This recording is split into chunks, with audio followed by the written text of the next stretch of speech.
ఇప్పుడే ఒక వీడియో చూశాను.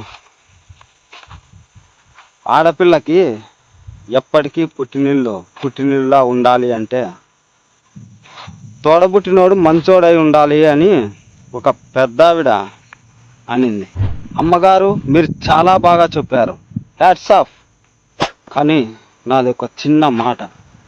ఆడవాళ్లకు ఆడవాళ్లే శత్రువు. అదేమిటో. అమ్మ, ఒక ఇంటికి కోడలుగా వచ్చి అత్తామామలను చూడొద్దంటున్నారు. తోబుట్టువులైన అక్క చెల్లెమ్మలను ఆదుకోవద్దంటున్నారు కొందరు.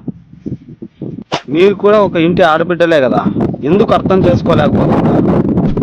తోబుట్టు ఒకడే మంచోడైతే సరిపోదు, వాణ్ణి చేసుకున్న అమ్మాయి కూడా మంచిదై ఉండాలి.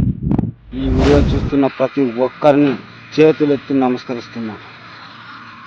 మీ కోపాలతో, మీ ఆవేశాలతో, మీ కట్టుబాటలతో, మీ పట్టింపులతో ఒకరినొకరు దూరం చేసుకోవద్దండి. అర్థం చేసుకొని దగ్గర అవ్వండి.